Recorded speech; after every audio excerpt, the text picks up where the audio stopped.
first as well, I'll be showing my kinship game. I've been talking so much about Crumple for those who've known me for a long while now. So I've been talking so much about my Crumple game, which is coming out in episodes, and we're very close to getting Crumple out. But now, after meeting with Nintendo recently at IndieCade, they have suggested that, hey, okay, now we can start. Now we can start all over again. Hi, Uptown Studios. Thank you for joining us tonight. You guys have the spot. Yeah, we got a spot. We got a spot. Okay, so I'm back. So if you're just joining us, we're just getting started with our open controller developer night here at the Art Institute in Sacramento. Yes, I am commentating our live event because they're still taking signups right now. Rocktastic is in the building.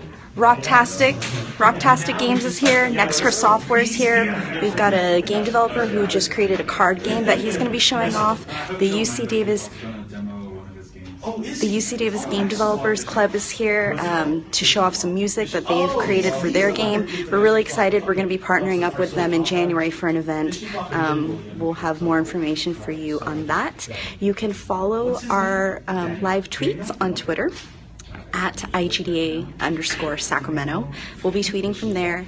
And yeah, so I'm going to flip the camera around again. Hi, everybody that's watching Uptown Studios. The other person that just came in, thank you so much, VJ66. Hey, so we're kind of start over. William, super happy you're here, dude. The point for tonight is practice. Is practice now, because the chapter.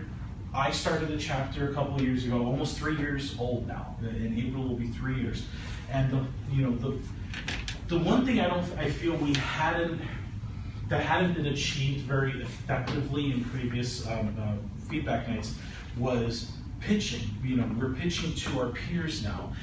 So the demo feedback night on Tuesday, if you were there, very casual setting, very just laid back and chill. And for those who showed off their stuff, you saw what happened. You saw the feedback that you were getting. Great friggin' vibe. It was a great amount of people there. But one thing that he said, we were only expecting a few folks. We were only expecting a few, but we had like triple what we were expecting. That is, number one, a great problem to have. Number two, for a lot of people, it freaks us out. Because it's hard for us to just get out there and talk to strangers because we're gamers, we're nerds. We don't get out. We're home. We're in our room. We're locked and we're safe. I'll talk to you online. That's how we normally do things in a lot of cases. But now there are all these humans surrounding us. They're real. They're not NPCs. What do we do? So what do I say to them? Do I have multiple choices on how to talk to them? No. This is a real deal thing, and we're progressing more and more with our chapter. And William, myself, you guys. More games are happening. Now they're getting into the console development side with Wii U. That's fantastic stuff. I mean, but we have to be ready. We have to be ready to pitch because you don't know who's going to be at an event, watching, listening. Could be an investor. You don't know. We don't know. And as we get into 2016, we're going to be prepping more and more for that, especially with the Indie Arcade approaching in April, fast approaching for in April, and that's going to be at a much bigger venue. So and with that event especially, we have the city of West Sacramento completely supporting marketing and everything. We may even have the mayor be there to speak. So it's real deal stuff now, you know what I'm saying? And it's good because now it's our time to up the ante here in SAC, which is what my goal was for the chapter. Start establishing, hey dude, come on in, man. What's up? Hey guys. So, what's the name of your game? Because I know you're showing something off. It's meters per second. What is it? Meteors per second. Meteors per second. And forgive me, your name again? Frank. What, I'm sorry? Frank? Yeah. And I got my friend Isaac, he's on his way. Okay, cool. No problem. Meters per second. Sweet. Very cool. So, anyway, so the idea is that we need, this is our opportunity to perfect our pitches. We have 10 minutes. So, and again, the default by default is 5 minutes to show, 5 minutes for Q&A. But you can do it however you guys want to. But this is your chance. We're gonna feed off each other because we all are pretty honest with our feedback. So we'll give it, but it's all constructive, and that's what we need to do. Because again, if we want to do more with our games, we want to present it to a big publisher. When I went to IndieCade, I met with Nintendo. I didn't know that was going to happen. And as good as I am with speaking in public, it's Nintendo. And I had 10 minutes to talk to, no, I had 20. I had 20 minutes.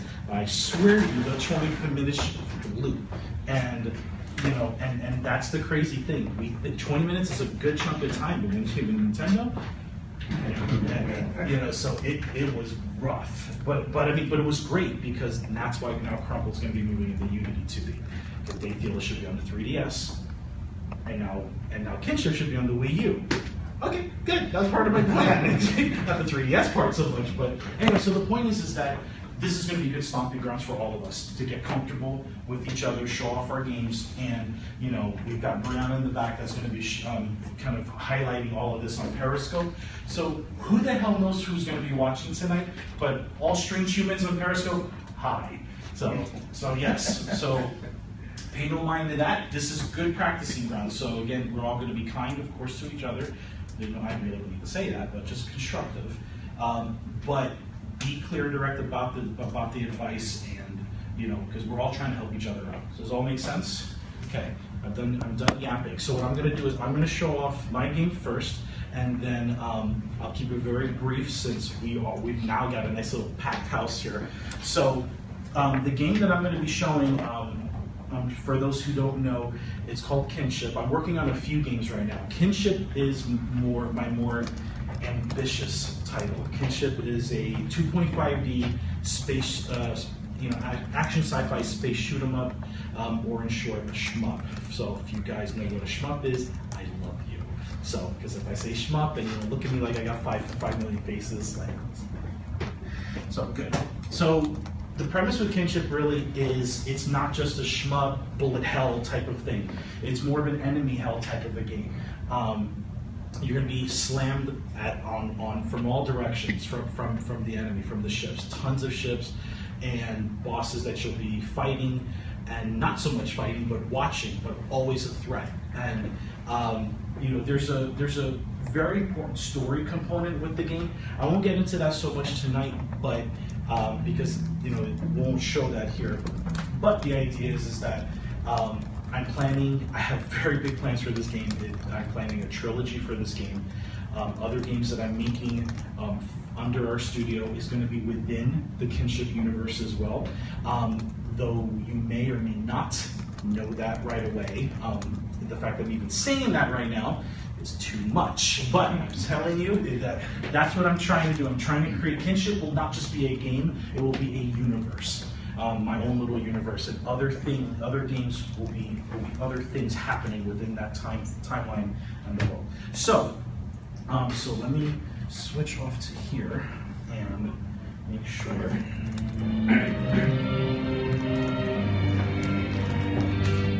Just get down the lights a little bit. Yeah, that'd be cool. Thank you. Thank you. Thank you.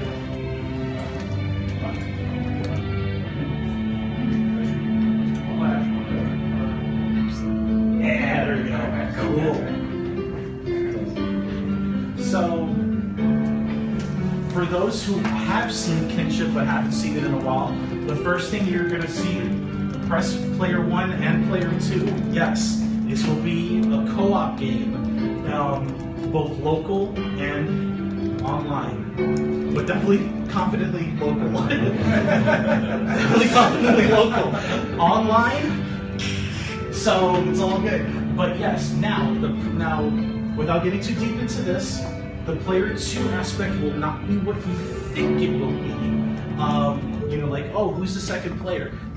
The story that I'm putting together is gonna have enough depth to the point that player 2, the ship for player 2, will have its own thing going on. So, but anyway, I feel like I said too much. So,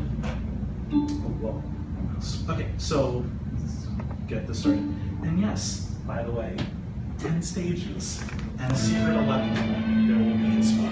So, yeah, it's too much. So this is Kinship in of itself right now, being made for the PC and the Wii U. Yes, you know, again, very action heavy, and I will share this actually.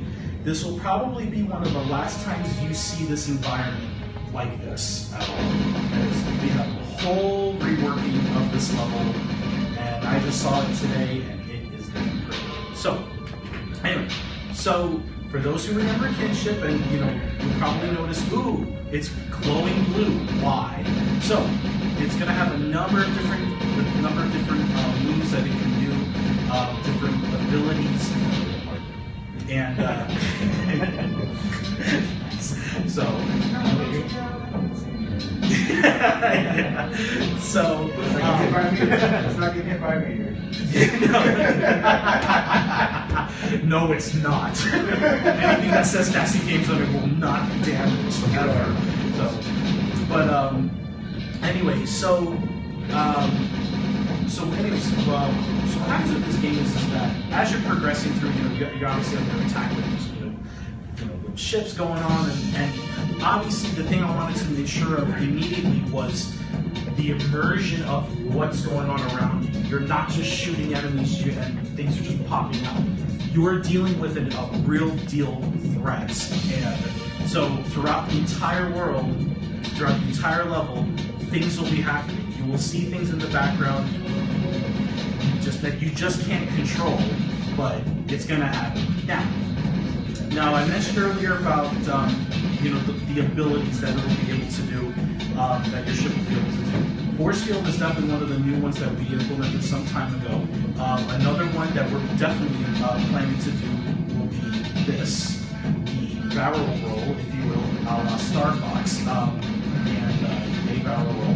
And there will definitely not be a line that says do a barrel roll. I can assure you that. Just saying. But now the newest thing we just added as of last week is this. Did you just see that? If not, I'll show it again. So, yes, we've implemented a warp effect.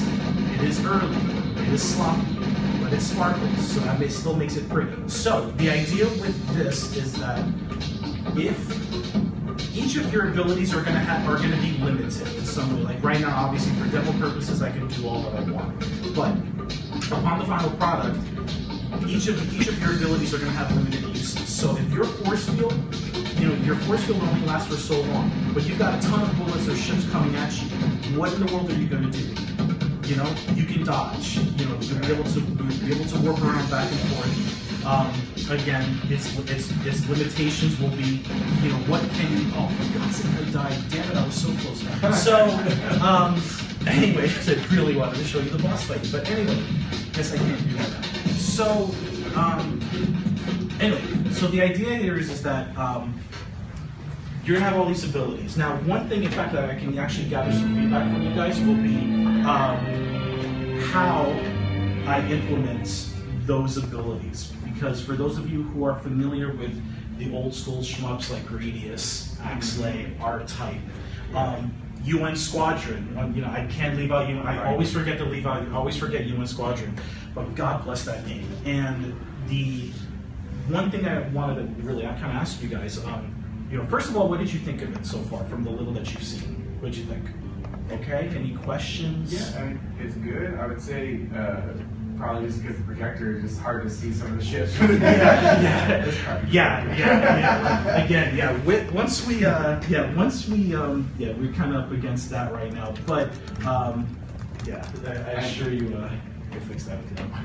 I definitely see there's like cool the foreground, background objects. There's that part right before you start to die. There was like all these foreground things, so it's hard to see. And, right. I'm thinking, I already have some ideas. Good. Cool. And now, when it comes to the weapons, in Gradius, you had a menu before you started the game, and you were able to create your loadout. Either create a default loadout or customize the loadout. Now, Once you did that, once you selected whatever, then you had your set, and then you collected orbs, which would highlight each different ability, and then you would press a button, and now you have that. Now you have that ability. But when it came to games like you went Squadron or Axlay, you picked your loadout before you started the game, but that's it. That's what you had. There was nothing else. There was nothing else. I have honestly been on the fence with how that should happen here. When I first created this, I had Gradius in mind with creating the weapon loadout, having orbs and things like that. I feel I'm really mixed on it. So I would love your guys' thoughts on that when it comes to, because my thing is I want to make sure the pacing is there, that the intensity is there. Yes, sir. My experience with bullet hells and shmups is kind of limited. Think Raiden X, Ikaruga, those kinds of ones. No, those are awesome games, yes. The loadout at the start is a bit more preventative in terms of player choice, but it allows for balancing around the idea of it. You can include drops as enemies come to, instead of change types of attacks like Raiden would allow, just power up the attack. If you have a spread shot, instead of a 3-column spread, it becomes 5-column spread. Then you get maybe drones at the side that do a straight shot spread. A player loadout at the start of the game allows for more player choice, but designing enemy encounters around it becomes kind of a pain because you really have no way to know, oh, so he's at 2/3 of the way through the stage. If he's been playing great, he has max shots at this type. If he's been playing badly, he has maybe half. Right, exactly. Yeah. And that's good. See, that's what I mean. For the sake of that pacing, and again, because it's more of a shipped enemy hell rather than a bullet hell so much, even though you'll have your bullet hell, yeah, I think that's one thing I've been kind of on the fence about, but that's good thoughts. Any other feedback? I think it's important to have that choice for the player as quickly as possible, right? So I guess the Grace did it so that when you play, let's say I play the next round, I can choose this laser and I get that at the start of the game. If you don't, I think it's still okay if the first orb, the so-called orb that comes in, we shoot it, I guess, get a bullet, right? Yes. Happens fairly quickly. If that happens fairly quickly, I think it's fine too. I think the only thing that probably would not be that great is if you have to kind of play for quite some time before you get to choose that, then you're stuck with that first weapon. Right. Because in Axlay, you had certain weapon loadouts that you can pick, but then in each new level, more choices opened up. But but in UN Squadron, you had all your choices right there. You just couldn't afford it because with them it was currency. So now it's like kill all the ships that you can, make all that money. But the good thing was even if you died and started over, you still had all that money, and you could do something more with it. So I like that aspect of it. But I like the intensity of Ingradius with having the orbs. I think for me, what's stopping me is the whole I don't want to be like them exactly. Right. But so many have done it. So yes. What you could do is different loadouts corresponding to the different drops, but instead of, say, if you're on with different tiers of it, I remember you had like 3, say a red loadout. If you swapped to blue, you'd be on level 1 of blue, and it would suck horribly if you got into the boss. You could keep the levels of power the same between loadouts, but allow free swapping of it if they choose to pick that up. And if they die, you could set the level of the loadout back a couple levels. So instead of dropping from like maximum spread shot back to you have a single line, maybe just like 3-column spread, and you can go into different loadouts at that level of power. And the more of the same loadout, the more powerful it gets. So I was thinking, and I had left, so I don't know where you were. But it's like, so like with your ships, like you're thinking of doing loadouts. You're thinking of possibly incorporating orbs, or you're trying to stray away from the orbs. Yeah, and that's where I've been on the fence with, because it's like the in Gradius, I love the orb thing because it's like, yes, I just need to get the orbs, and it's like, well, and there was that anticipation. I'm almost there, then I can double my laser and get my force field and whatever. Well, you know, how about lives? Are you incorporating some sort of lives, like how many tries before you die kind of thing? 'Cause So, or is it like Lasso, like you have to make it to the very end, one life, don't crash, or you're screwed. that will probably be on hard difficulty, but I won't piss off my people on normal doing that. There will be a checkpoint in the middle of each level. Sure. But that would be the only thing. So, two things. Like one, you could have, say, I'm trying to think out of the box. So like one, you could be, you know, no matter what loadout you pick, certain ships at a certain part in the stage, whether it's fighting a boss or like you said, halfway checkpoint, they just get upgraded. Like for a moment, like maybe reinforcements come in and then gives you an upgrade, and now your ship gets the special loadout 2.0. Spy Hunter. I don't know why, Yeah. but that's what I just thought of. Little red truck. Yeah. Drive into the little red truck, and now suddenly I have a smoke screen. Like, you know, like in F-Zero when you're racing and you go into that warp zone, and it's just a very brief zone, and this thing just shows up, you don't know, no explanation, and just whoop, you're right back into the game. No slowing down, you know. God, for seeing F-Zero. I'm old school, so the other thing could be the more you play certain loadouts, the more those loadouts get credits that you between stages or between sections of the game, you can use those credits to upgrade those ships, or they upgrade automatically. So the more you use a ship, the more that ship gets upgraded when you go to the next stage, or you know, as you go through the game. So it really is allowing you to like discover which ships you like. You know, maybe you want to try using a ship you haven't used before, so you're going to play it more through the game, and then, like you said, easy mode, normal mode, hard mode, those ships are stayed, those upgrades stayed. And that was kind of like something I thought about because in some old game reference to Armored Core called Murakumo for the Xbox, they did that similar. Okay. Like you play it more and you upgrade it over time, and you redo a lot of the missions, but the ships just get upgraded over time. But of course, I know how that might affect the universe. Right. Yeah. But I see, I dig what you're saying. Bree, you were waving. Oh, 10 minutes. Okay, cool. So, thank you. I was watching that myself. It's like, I know what that means. So, I like when I get booted off my own thing. So, yes, I didn't think I got caught it. What determines your ship position after you do the warp move? So is your direction, the direction that you're pointing in. So I got some really good inspiration from an old Xbox indie game called Dishwasher, and yes, I love that you're here. Even one person gets what I'm referencing. I love it. But so there was this game, The Dishwasher, and about a level or two into the game, you inherit this warp move. It's almost like a dodge, but and it's literally like he jumped, and it was so fun because you can one jump or double jump and then just fly left, and you're just with the right stick, you're swinging left, and you're just swinging. And I was like, I want my ship to do something like that. So, and again, that's our first early version of that, but just seeing it had me really excited because it's like, yes, now that adds to the intensity. Now we're going to limit its space of where it can go, but the fact that we could do that, it gives you, it's a last minute dodge for that one bullet or that one ship that may be coming at you. But on the same token, like in that city level, eventually, if you don't warp into a building because you're dead. Yeah.